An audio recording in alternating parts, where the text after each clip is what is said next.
qui détient le pouvoir secret. Ah ouais, communisme, capitalisme, même système.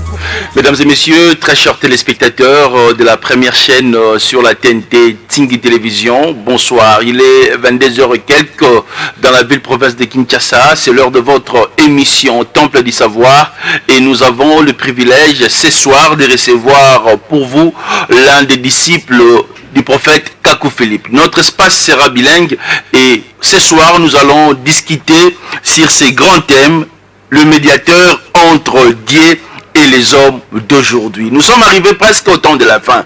Est-ce que nous sommes au temps de la fin? Est-ce que nous sommes au temps de la grâce, temps de la vengeance? Yangoto Bengisi, disciple à Kakou Philippe, disciple à Josué, Naye Ndeto Beta Masolo, na 4e émission Yalelo. Bonsoir. Bonsoir, Ndekobili. Très bien. Baimboka Bakute na yo ba retenir d'abord nini par rapport à la présentation. Voilà, oyo esengeli bo retenir nazali disciple ya Mosakoli Kakou Philippe, Mosakoli wazali na maloba vie éternelle lelo pour la génération à biso. Très bien. Disciple à Josué, qui vous a établi? Voilà, l'établissement est d'abord, nous avons un Dieu tout-puissant. Namokil mobimba nzamba zali moko. Oki kolamuka na tongo te mbala moko babengi yo pasteur. Non. Pour bien ma pasteur, et Seigneur nous a établi par un médiateur. Sur Otali, Moïse a été le médiateur entre Dieu et les hommes pour son temps. Moïse vous établir Aaron, Taban et Aaron. Engaï Nazali établi par le médiateur appelé au nom du prophète Kakou Philippe aujourd'hui. Très bien. C'est le prophète Kakou Philippe qui vous a établi. Oui, oui. Est-ce que pour établir un serviteur de Dieu, oui, un homme de Dieu, il faut aussi tenir compte à Ajnaï? Voilà. Ndenge tozali boye mutu mutaza na don na ye. Oki kozala na don zawana, donc ko bando même tant que zamo la muki. Et mutu ko établir ba don, c'est un prophète messager. Et ça pasteur moroté. Et ça apôtre té. Et na ajo na zalango, le prophète a vu un don en moi et il m'a établi pour servir Dieu. Vous voyez? Mais c'est un peu compliqué sur le plan spirituel. Lorsqu'aujourd'hui le prophète Kakou Philippe vous établit avec Aki Ozanango et puis Azotikelo cher dans sacerdoce. Voilà. Même sur la Bible, le nombre 3:10. Nombre 3:10. Nombre 3:10. Aaron et ses fils. Donc pour la établir Moutou, les alliés dont on a appelé la Katinaï. Et donc, on a Moutou à établir, c'est un prophète messager, le médiateur entre Dieu et les hommes. Aux hommes, on attend aux autres à la carte Bible. Les gens ont belé les lots, ils comprendre. Le médiateur entre Dieu et les hommes. Les lots placé par pasteur, comme si on va médiateur. Ok, si ils te feront la carte livre d'histoire, si ils te feront la carte testament, où ils ont la Bible, qu'on a vraiment ligne, on a tracé dans chaque génération. Autant la tango est Noé, balinga qui balanda nzambe sans un médiateur. La tango est Moïse, pardon. Batu, si Moïse, Moïse, tolinga sou nzamba lobela bisote. Alobela biso, alobela susu yote biso mosko tolinga nzamba lobela biso. Face à face. Et Moïse a dit bango d'accord. Tokende nzamba ke kolobela no na ngomba Sinaï. Babwa ki médiateur, balinga longa médiateur, bango moko balinga balanda nzambe na ba propre volonté na bango. Et tant que yé, bango bakanisa ki nzamba koloba ndenga na tozoloba boy na ba tonnerre bakoka kité. Bazo kita bazo kima bamsu bazo kufa na mupepe. Yo ke no ba ipsi Moïse. Babi Moïse, to lingi lisusu nzamba lobela biso te. Alobela yo, yo aka kolobela biso et biso to yoka. Voilà le médiateur entre Dieu et les hommes.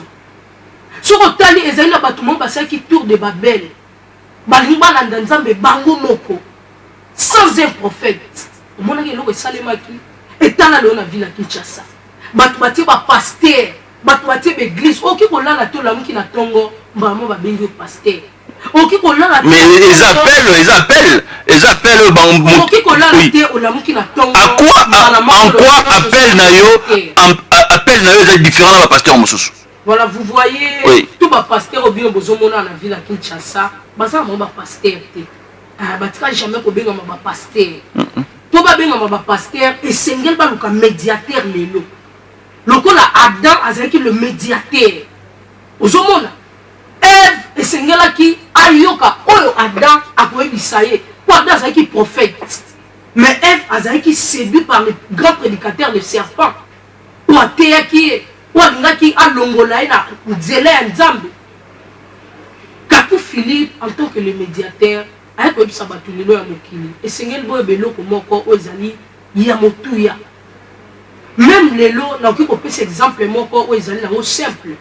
Soki Joe Biden même si azali camarade na yo botanga na yo oki ko lamuka te na tongo mo bobite na on azokende États-Unis na kokende kaka bongo po Joe Biden aza camarade nanga e ko salema te o leka na pa ambassadeur ozomona même ana chaîne na bino oki o liate mbamo na tongo mo bobite fona ke komona mukolo chaîne et ça médiateur moko bati entre mukolo chaîne na biso. Donc aujourd'hui le médiateur du monde c'est le prophète Kakou Philippe. Dans chaque génération les médiateurs entre Dieu et les hommes ça a toujours été un prophète messager.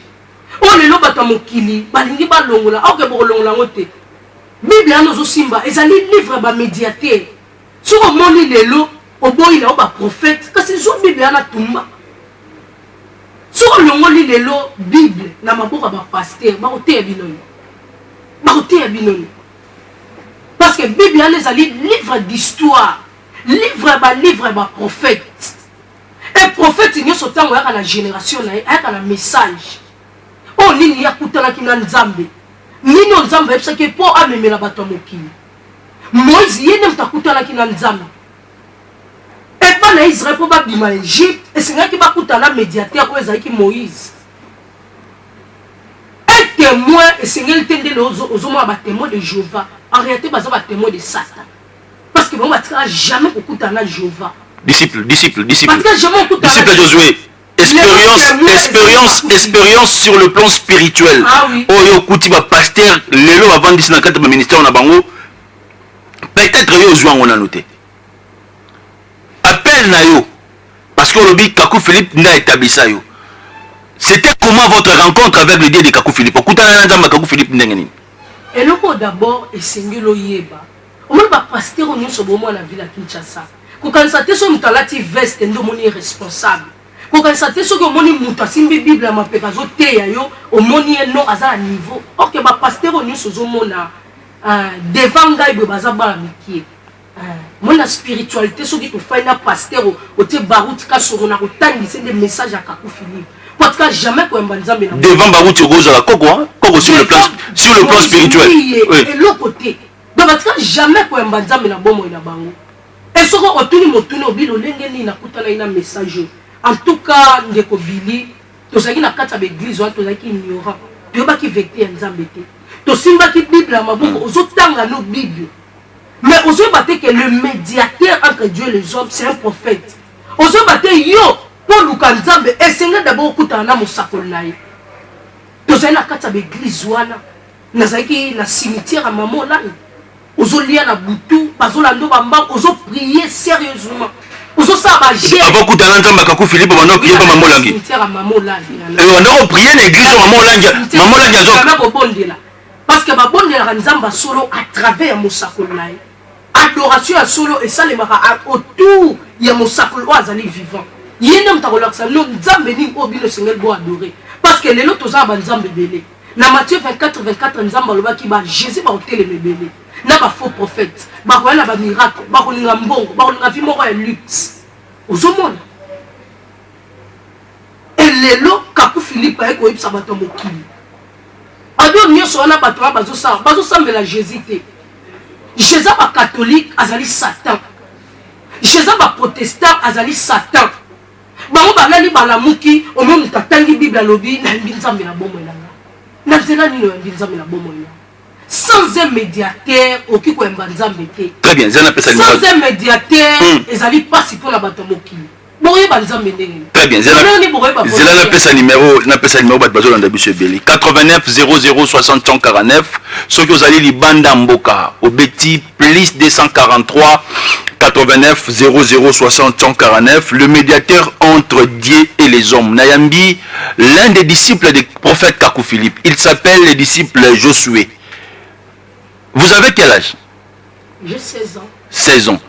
16 ans. 16 ans déjà au côté d'un ministère prophétique. Tout le bango bongo. Oui. Ouais, au côté d'un ministère prophétique. Et oza en contradiction na bampaka molimo oyo bawumeli epi baboti bana milimo ebele disciple ya Josué. Napesi yo maloba.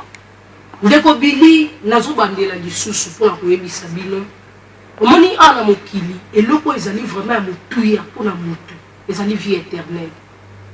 Omotango tozolobela na makambo ya bonzambe yo tozolanda biso na ndako esengeli toblage mpona lobiko na yo. Mosakoli Kaku Philippe alobi lobiko ya mutu lesali est individuel. Oki kozala forcé te bazotindika na kati ya religion moko boye kaka bongo donc ozokota mpe na kati ya église wana. Sali na yo koluka lobiko no eza maboko na yo moko. Omoni ana mokili tozalaka na deux choses. Toza na bolamu na mabe. Toza na oui na non. Toza na enfer na toza na enfer toza na paradis. Donc esengeli na yo mutu koluka volonté ya Nzambe. Bato wana nyonso bozomona mokili. Soki tozomona na Biblia. Ezalaki na mutu moko babengaki Samuel. Bato balingaki Samuel te. Babisi Samuel tela biso ba roi. Tolingi lisusu yo te le médiateur. Et ça qui Samuel passe. Samuel aleli. Nzambe abi te Samuel ba rejeter yo te mais ba rejeter ndenga. Enfin que na régner sur bango te. Bozomona. Donc règne ya Nzambe. Le médiateur pose en contact dans Nzambe et c'est le médiateur à Zanamoki. Mais aujourd'hui le médiateur c'est Jésus. Non. Le médiateur c'est Jésus. Oui. Jésus. Le grand pasteur aujourd'hui, il y a la République démocratique du Congo, il nous prêche le matin Jésus, à midi Jésus, la nuit Jésus. On a Jésus a baroutika son hasard Satan. Jésus a dit au cas hasard homosexuel. Bah Jésus wala nyoso zo mona. Baza ba Satan. Satan va jamais bien à Jésus. Parce que Nzamba a eu ce qui biso dans Matthieu 24. Bah Jésus va royer belé. Bah Jésus va royer belé. Vous Jésus a le vous nous présentez aujourd'hui quel Jésus? Oui. Jésus a salé le médiateur entre Dieu et les hommes. Oui. Jésus tawayaki azaki le roi Mosakoli. Alobi mutu moko te ayaki pas tata sans d'abord koleke pa nanga. Azaki le médiateur. Aux hommes. Mais pour son temps, Abina Jean 5, le verset 9, pendant que je suis vivant sur la terre, pendant que Azali na mokili, pendant qu'Azali est vivant, Azali le médiateur. Mais Jésus est le médiateur. Jésus est Dieu. Oh. Il est la parole. Il n'est plus le médiateur. Il n'est plus le médiateur. Azali médiateur la génération. Le roi Tom Zambati la prophète Moïse, Azali le médiateur pour son temps. Josué Azaki le médiateur pour son temps. Esaïe Azaki le médiateur pour son temps. Jérémie Azaki le médiateur pour son temps. Et Jésus de Nazareth Azaki le médiateur pour son temps. Et Nélo le médiateur pour notre génération, c'est le prophète Kaku Philippe. Qui est un, un Ivoirien qui n'est pas congolais. D'accord, on répond à la question. Très bien. On a continué. Oui. Jésus a fait les coulousses pour nous catholiques. Jésus a fait les coulousses pour nous protestants. Sont sérieux. Jésus a fait les coulousses pour nous kimbangistes. Mais Jésus a fait les coulousses pour makila na e sukola biso.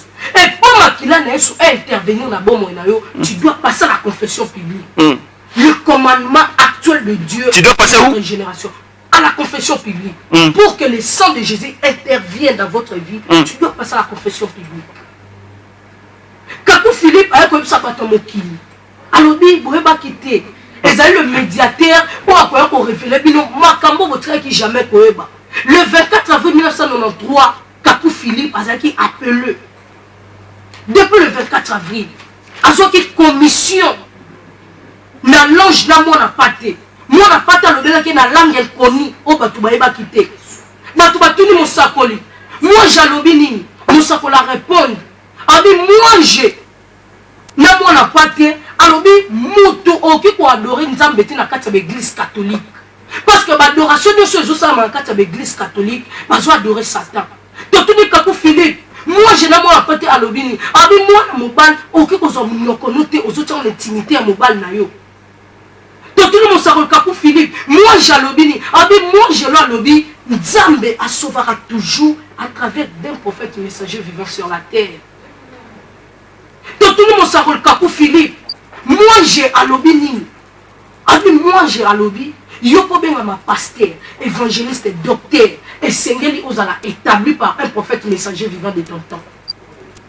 Et pour les lots baroutka son mozimbi dioka pandanga, ba benga ma serviteur de Dieu, et sengeli bazala établi par le médiateur aujourd'hui que le prophète Kakufili. Sinon, bazo c'est la Satan. Les lots sont aux mona mokinezabo, et ça cause ba pasteur. Combien plus fort ba pasteur ba la juger? Bilo bozo ebate. Et sengeli oui que bazotala na ndaku lelo. Bazomona ke Kakufili ba bébé Simon na batu. Soki tali omoni muto akoloba ke Kakufili pa bébé Simon. Oui, Alessia Kindoki. C'est ça que bazotala biso na ndaku bazomona bazo comprendre. Omoni so omoni muto. Oui. Azolanda biso. Abike na ndaku kuna. Mwana ba Alessia Kindoki. A bébé Simon oyo. Oui. Esengeli ba menena na scène pepe. Ozomona parce que na âge nanga 16 ans. 16 ans. Aux allons miner. 16 ans. Oui. So omoni mwana barutka sonde déjà BBC. So omoni mwana Moïse mbe yende ba BBC. Et la lumière aujourd'hui c'est Kakufili. Bobi manakata ténèbres. Ténèbres za l'église catholique za ba protestant. Ténèbres za o ba pasteur ba koti civil. Venez à la raconte de l'épouse. Mokele les ont comprendre leur moralité. Batu bazoye bate mutala na tonga bia na mbina Jésus. Jean 13 le verset 20. Bobby, en vérité, je vous l'ai dit. Celui qui reçoit quelqu'un que moi j'envoie, il me reçoit. Ndeko Billy, botika qui jamais koyeba nzambe. Ezali pas si tant moni pasteur azotan la Bible, mazolo comme sakol na été. Bible wana Jésus atina ki ba prophète na ye. Et ba prophète na ye bazaki na livre na bango. Sur la Bible, comment un livre Moïse, les 5 livres de Moïse, Genèse, Exode, Nombre d'Éternel, dans Lévitique. On a des messages à Moïse. Josué qui a un message, Élie qui a un message, Jérémie qui a un message. Et vous avez tango la Bible, où a un message à tant Batio va se comprendre. Alors qu'il attend un Jésus. Ok, Jésus a dit pour yo yambaye, il faut d'abord médiateur au yatini.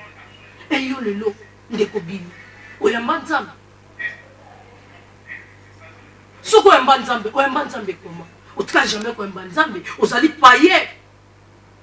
Ici c'est moi qui pose des questions. Oui, ozali païen na tuni question so oyamba nzambe. Non, tu m'as mis tout dans disciple. Ouais. Ezali question moko. Ouais. Oki ko répondre facilement. Monsieur ba tuni 1+1 singulité okende bozonga, on répondre c'est D. Maintenant la tuni question oyamba nzambe. Baptême ozo salama tous les jours mikolo na mayanjili. Yo lingolo bageza baptême mabe. Ils ont d'abord pitié pour baptême bozo kende kozwa, ils ont bain de Cana. Bain de nini? Bain de Cana. Oui, moi l'accent nini? Voilà. Oui. Moi ni bata, ceux qui a soukoli na mai, azo asuwa na potopole. Awe souko zonga na mai wana. Yego za baptême bino bozui. Un catholique. Baptême oyo mai ezo tambola, badindisi moto babimisi ye. Dans notre que le temps continue. Ouais. Je vous laisse le temps alors. Un catholique, attra jamais besoin baptême. Un protestant baptême à Zui, ils allaient ben de Cana. Yo ben aux ma chrétien, aux ma une chrétienne, aux déjà baptême. Mon mémoire basse na botel. Yo déjà baptême. Mon zotia ba choko. Yo baptême. Maintenant mon zo ko ça moi si là. Yo baptême. Mon zo kende na kata l'église catholique. Yo baptême.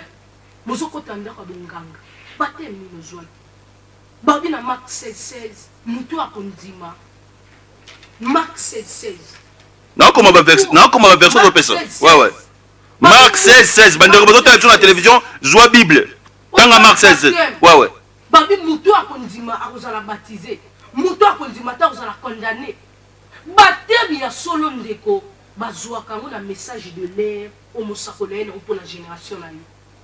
Yann Kakufili, avec on a kisabiso, alobi passage à mer rouge, ezaki déjà baptême.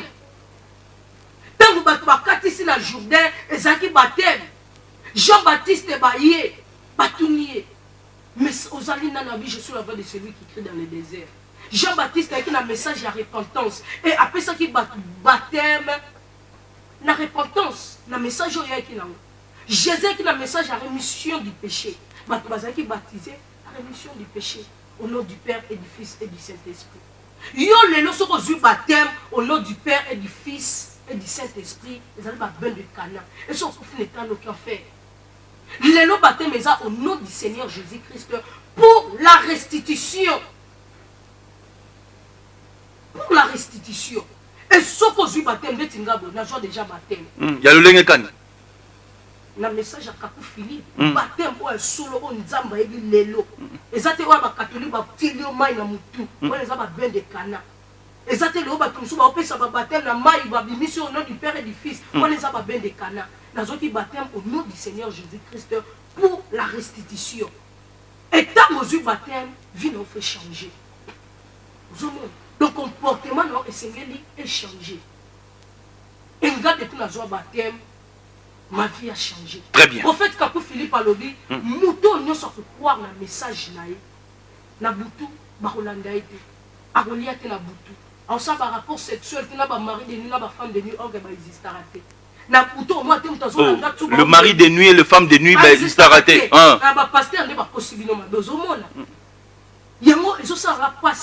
Combien plus forme que l'on a pasteur dans la juger. Très bien. 89 00 60 149. Toyambi, disciple Josué. Azan a 16 ans. C'est l'un des disciples du prophète Kakou Philippe. À Joie baptême, il y a restitution. Hein? Au nom du Seigneur Jésus-Christ. Où il y a différents. Dans le baptême, na biso. Il y a un ben de Cana. Donc, le baptême, il y a un manjili. Le baptême, il y a une rosation. Dans l'église catholique, il y a un ben de Cana. Sport, il y a bandalelo. Fabrice Gomes a déjà sport. 23h brutal. La biso, on a temple du savoir. Émission, on a yambi. Azan a 16 ans dans le mineur. Connaissance d'auto sur le plan spirituel. Azouango et pas le prophète Kakou Philippe. O Aza ivoirien. O Alobi Aza le seul médiateur. Lelo. Entre Bisson et Nzambe, c'est ça? Oui, oui, c'est cela. Oui. Et là, comme sous au lobby, il y a comme ça vraiment. Nzambe, et ça a limite. Nzambe, même dans le village. Ce que Nzambe vraiment réellement, il y a un lobby là qui est au moins un message dans le village, il y a partout dans le monde entier. Ma race, ma peuple, ma langue, écoutez un message là. Aujourd'hui, Kakou Philippe, ivoirien. Jésus, c'est Moïse. William Arobana, c'est américain. Zambalobe est américain. Et les autres, ils ont la tangue de l'ambition africaine. C'est la toute première fois que nous avons un Africain noir. Kakou Philippe. Ouais, le message. C'est pas la toute première fois. Dieu aussi nous envoie le prophète Simon Kimbangu. Non, Kimbangu, précisément, je suis désolé vraiment. Kimbangu, Azam Moutuloko la yo. Nous avons Kimbangu Azam Moutuloko la yo. Atika qui n'est jamais que ma prophète. Donc nous avons Ndeko Bid. Et ça n'est pas fait sur tout le monde Kimbangu. Donc vous avez un dernier mot. Kimbangu Azam qui n'est politicien. Atika qui n'est jamais que ma prophète. Et puis il y a un bateau qui est sur la Kimbangu.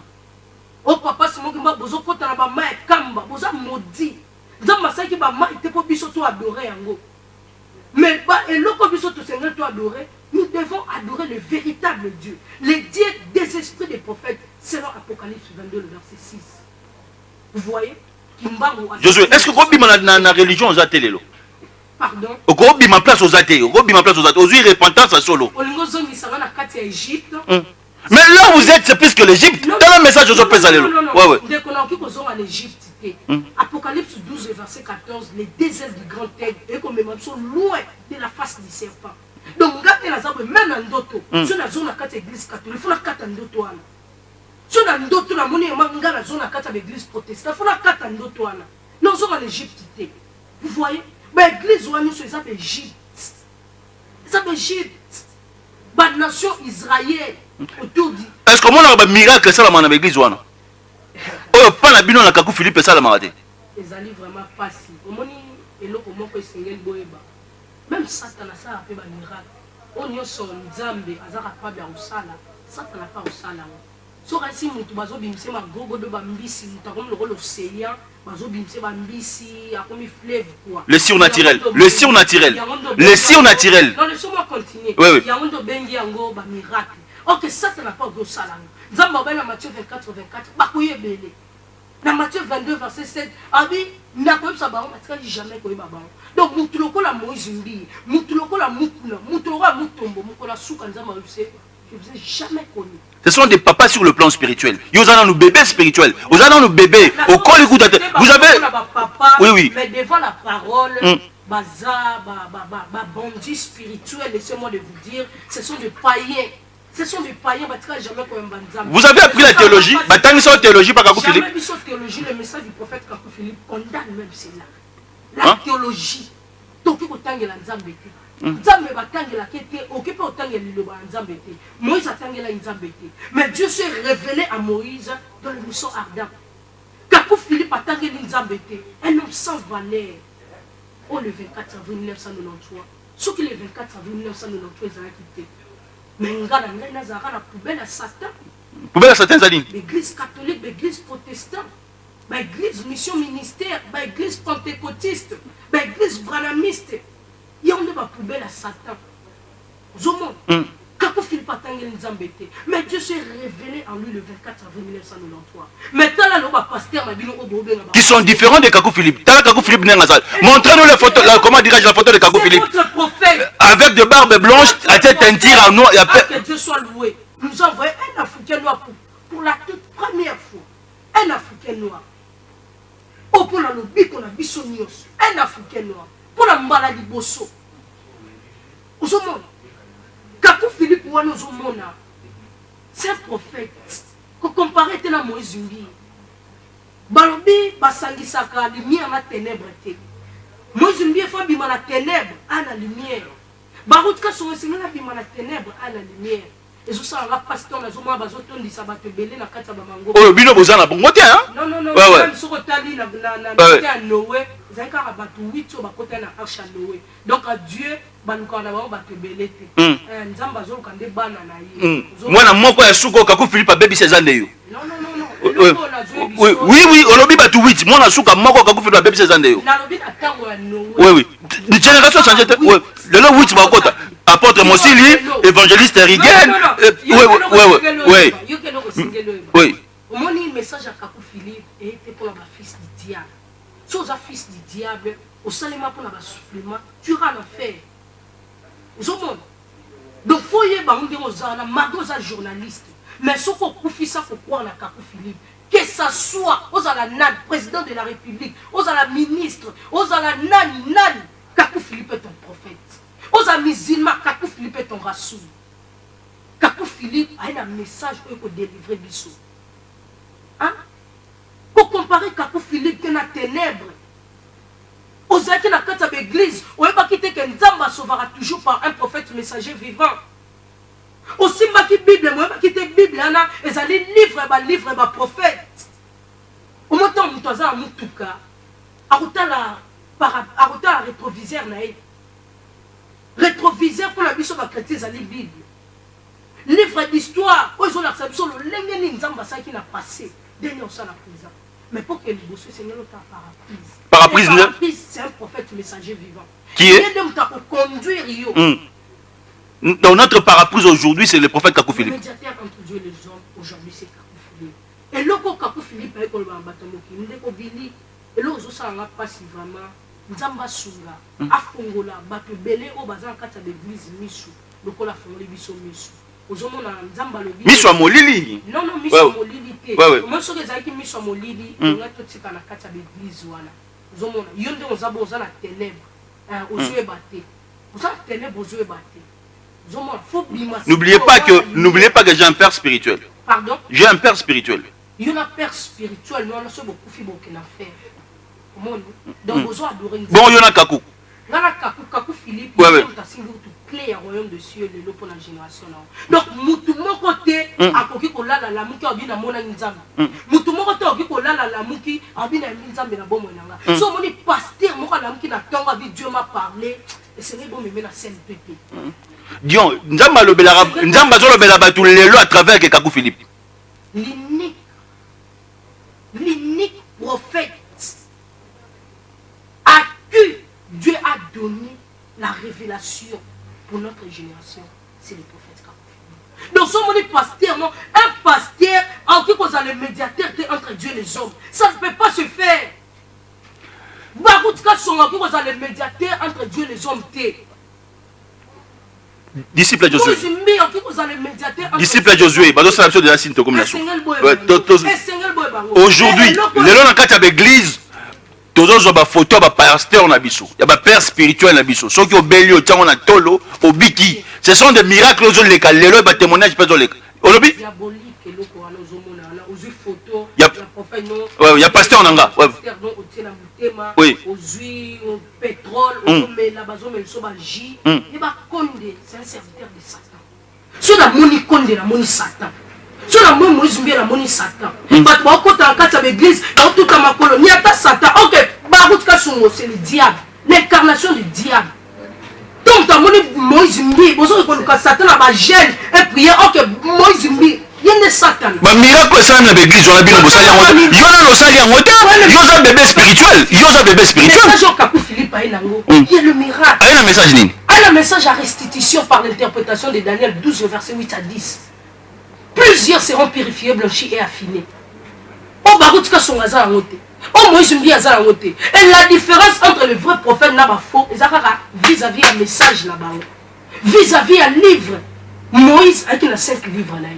Josué qui a un livre là. Là qui s'en a un livre à Moïse mbi. Là qui s'en a un livre à Josué. Kakou Philippe en tant que prophète, un message. Là qui s'en a un livre à apôtre Mosil. Pardon? Et apôtre Mosil. Apôtre Mosil, oui. et c'est d'abord Boebelo comme avec l'unique. Oh, il y a qui nous a simane, t'as non changé. Au moins non changé. Au comme le roi Mukolo. Ouais. Tika Kolobabo, comment qui ndokio bien bozolu. Ils ont na ba Moïse mbi wana. Moi ne lo po kongo kende liboso et c'est ngebo zo Moïse mbi. Botier place au botier camel. Au moins prison le tika na simana. Pomboga ke liboso et c'est ngebo kanga baro tika songo botier wana. Pomboga mse kende liboso, au moins prison wana tika kuna mupandi. Et c'est ngebo zoa vraiment nani obozo mona o nani o walesa botier wana prison pomboga ke liboso. Sinon pendant que bateau baza vivant, pendant que bateau baza la ville à Kinshasa, les bénévoles il va être la ville à Kinshasa, rien ne marche. Aujourd'hui, les gens sont dans la ville à Kinshasa. Les gens sont homosexuels dans la ville à Kinshasa. Moi, la motion soit là, tu as un pantalon. Ceux qui sont homosexuels, ils ont cause na bango. N'imba Jésus, n'imba Jésus, mais n'imba mèche na mutu. Koufa n'etawana. N'imba Jésus, tout par ba nyovi, ba fond de teint, ba rouge à lèvres. Jésus n'est n'imba. Mais on a quand que Jésus n'a pas Jésus va sur la homosexuel. Mais aussi Jésus, on a dit qu'on a c'est, alors qu'il faut qu'on a moi aussi, on a ta pantalon, Deutéronome 22 verset 5.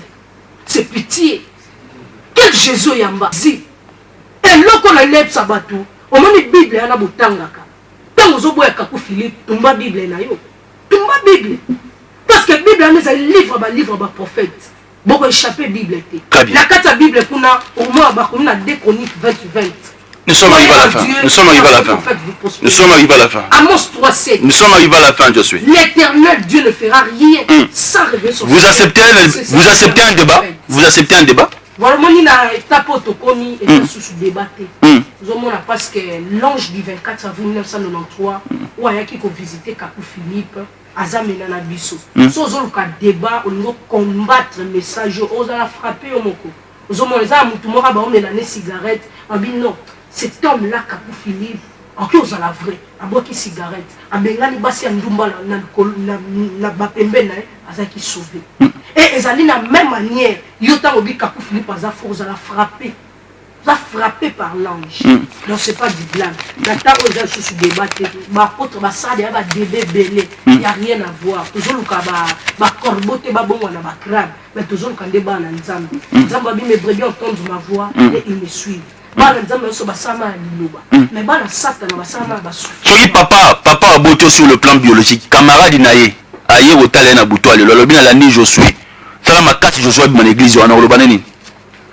C'est mieux, moni, biso d'abord, prophète Kakou Philippe a dit, confessez votre foi devant vos parents partout. Vous avez papa a eu message. Papa a boté, apôtre Mosilité, papa a dit, papa a eu message. Azo se planayo, makamozo le balelo. Voilà, au moni, balobi la lumière, la ténèbre, vous pouvez imaginer Abel, la Kayen, Ninga Nae, Bazaïki na maman encore. Vous avez mais Kayen, Azaki semence, il y a Satan. Il y a un autre moment, Baroutka Sobadi, au Kaba descendait. Et monsieur Sili, 89 00 60 149, donnez votre numéro. Donnez votre numéro. Voilà, ceux qui bolingi, ils ont un message à Kakou Philippe. Au moment où ils condamnent sans d'abord l'écouter. Même la justice, avant que... Mais il a un message à condamner Batunioso. Batata Molimo Bozo condamné. Oui, on a tiqué le maloba. C'est moi continuer. Oui. Beaucoup qui condamné Moutouté sans d'abord Koyokaye. Kakou Philippe, qui ma prédication et baroutication a dit au cas, a dit à rien. Wana eloko moteza ya on a epsino botola barutika songo bible botola bioka bible akote ya bino biso toki kote ya bino te la bible dit Kakou Philippe a dit pour notre génération. Kakou Philippe qui a été chassé au sein de l'église. Oui, qui va bien Kakou Philippe l'église. Église avant Kakou Philippe pas demandé l'église, qui va bien dans l'église. Oui, que Kakou Philippe a bien dans l'église. Laissez-moi continuer. On a dit que le temps continue. Est-ce que Kakou Philippe expliquer peut-être comprendre parce que nous avons dit que nous avons dit papa comprendre que depuis à l'église, en tout cas, j'ai à délivrer. Et je vous assure, il y a l'église où on a bâti la pasteur qui est le et ça royaume. 89 00 60 149. Vous avez dit Josué Neto Yambi à disciple à Kakou Philippe. Fabrice Lombe a sport lelo. Donc, tu as compte directement à YouTube, émission de compte à YouTube. Nous avons polé na bando Yambe Mikolo. Vous avez la poste contredire, il y a tinda ma question. Azamwa na muki azana 16 ans. Alors le mineur mazam paka na molimo ye wana vandiana makambazo ba awa lobi mutalie seki ndogeza Kakou Philippe te azali na église wana ezaki ba cadavre ezali ba cimetière cimetière à Satan ba cimetière à Satan divination moi si en mastro azotia maboko mamola ngazala faire émission si 89 00 60 149 ciao ouais pesa numéro barolinga enga botanga pe message à Kakou Philippe 085 11 66 800 085 11 66 800 auquel la Play Store au télécharger livre prophète Kakou Philippe au tanga aux connaissances aux à la sauver. Nous sommes arrivés à la fin. Nous jouons sous samedi on a tinda question de ko tinda question soko benga po yo ko assister biso en antingo tala soka za mulezo mukuse oye donc to comme na suka et ça va innovation en termes de savoir to bomi bougie et monsieur Sili ciao. Et la famille royale détient le pouvoir secret. Ouais. Communisme, capitalisme, même système pour contrôler. Ouais.